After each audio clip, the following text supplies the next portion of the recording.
Today we have with us RJ Hadley, who is running for Tax Commissioner on the Democratic ballot. Thank you for coming and joining us for this conversation. Thanks for having candidate. me. Thanks for having me.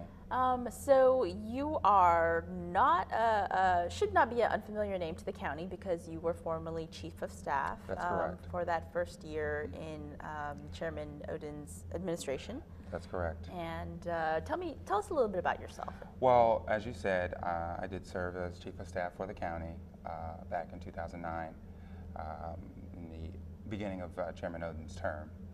And it was a great experience. I think the county got a chance to get familiar with me and how I operate, and just a lot of good memories working with the staff. And I went on from that and actually ran for U.S. Senate in Georgia. I was unsuccessful in that attempt, but again, met a lot of people, learned a lot in terms of things that work in counties and things that don't. I actually made it through about 121 of the 159 counties, so I really got a chance to get around. One of the things that I'm most proud of when I was Chief of Staff is that there were a lot of questions coming in because I was an unknown, but that within a couple months after that, if you remember, securing the $3 million grant from the Neighborhood Stabilization Program, which is still in use today. So a lot of people remember that, and I'm proud of that achievement as Chief of Staff.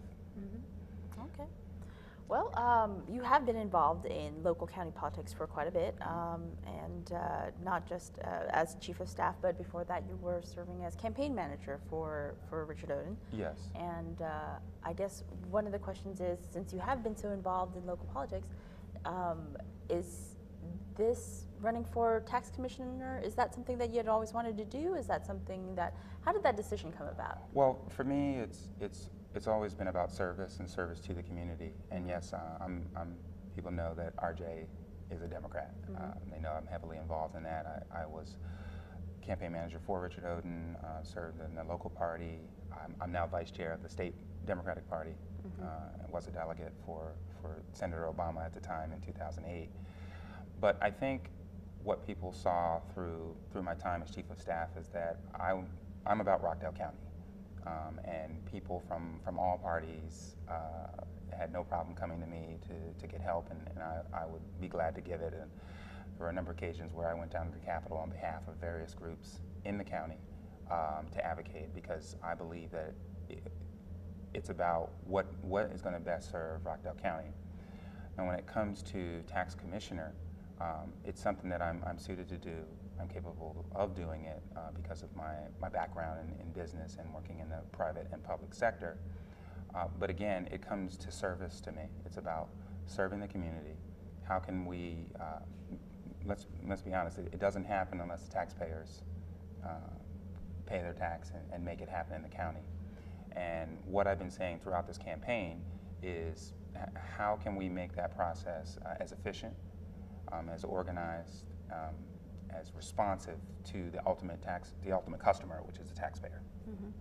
Kind of going off that, tell us a little bit about what is it that qualifies you for this position? Sure. Well, as I've said before, obviously I have experience in the county government through my political involvement. I've gotten quite a bit of experience at the state level, working with state legislators on various issues that affect Georgia. My background is in software development, software technology, large-scale project implementations. I worked for Federal Aviation Administration.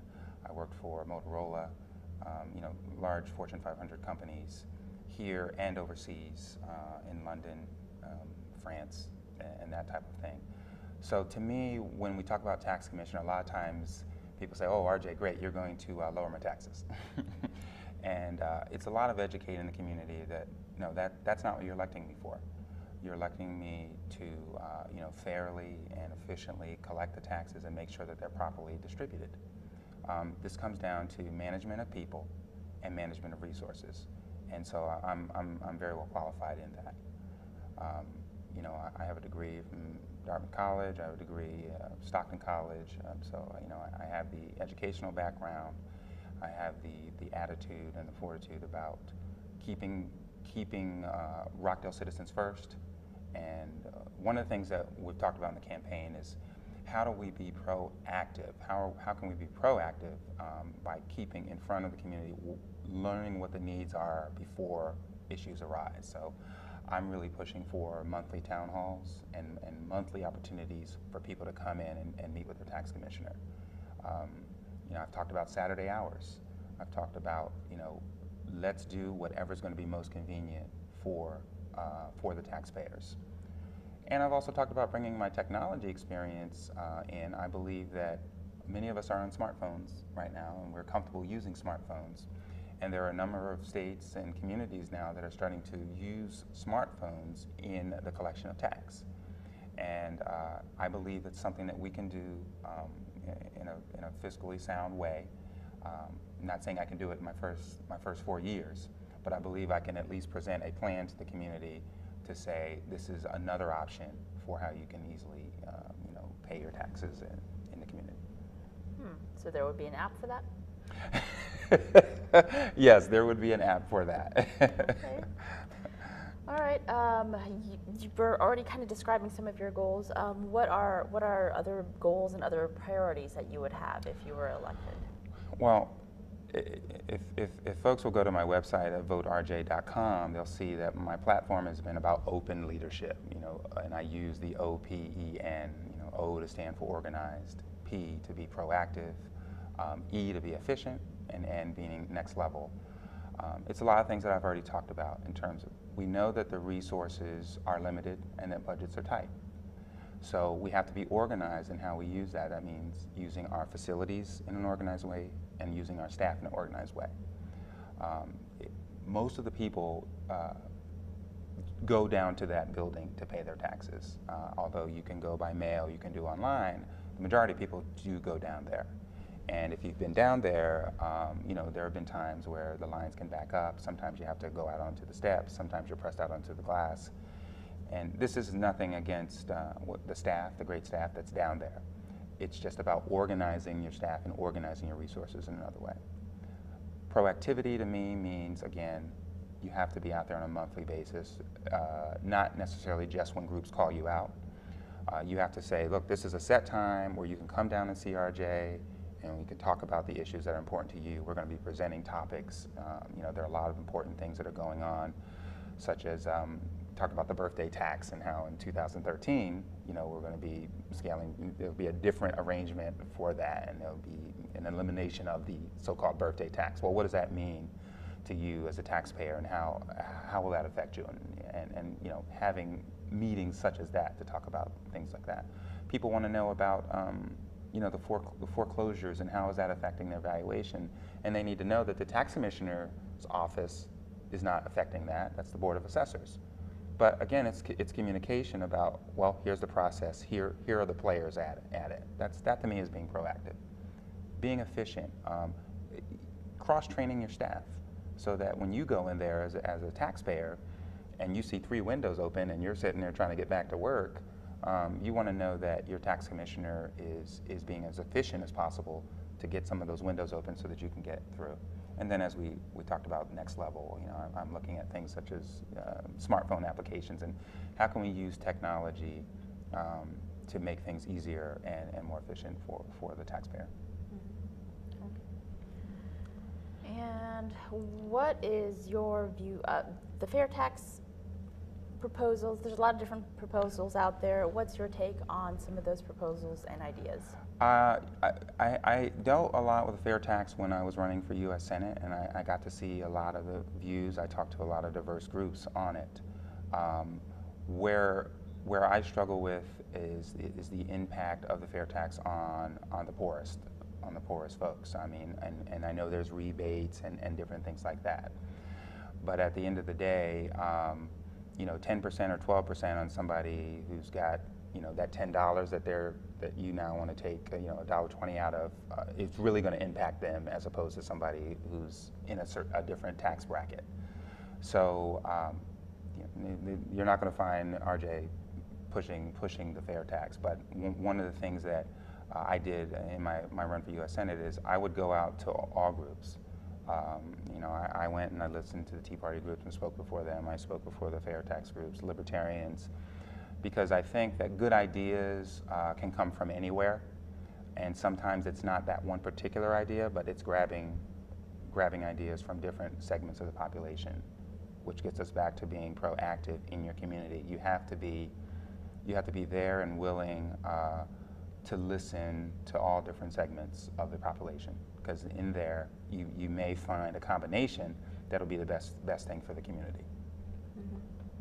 Okay. When you had left the county chief of staff position to Yes. run for Senate, was that your ultimate, sort of that your bigger goal?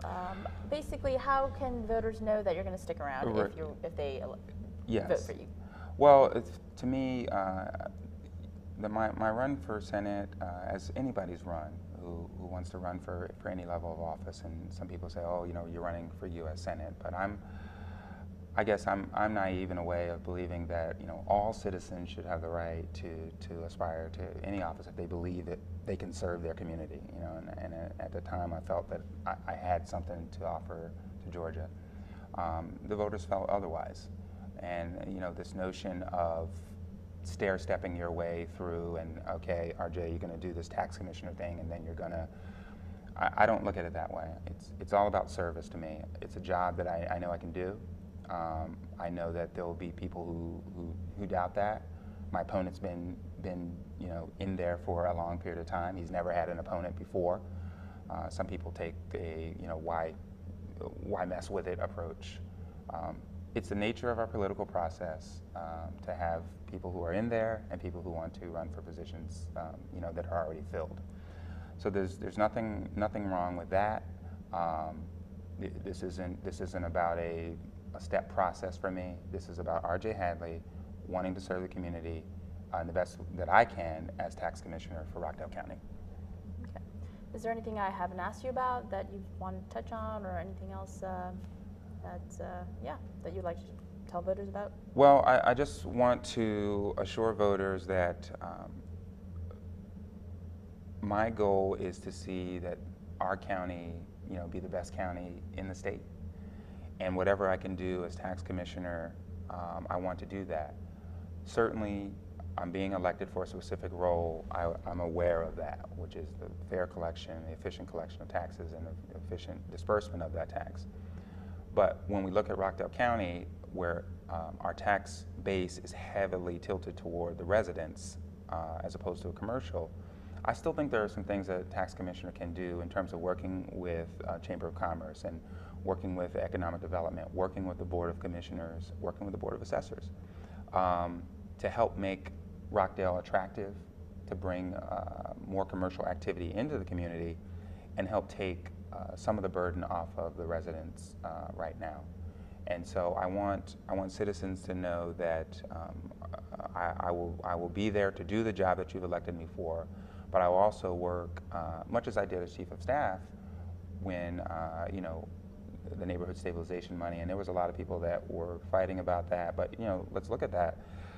We've taken 30+ homes with that original money and put them back onto the tax rolls, you know, and have affected neighborhoods that had these foreclosed homes, grass growing, and now their families living back in there. So this is despite people having that feeling that, oh, you know, there was somebody in there doing it a long time and you can't come in and do a job as that.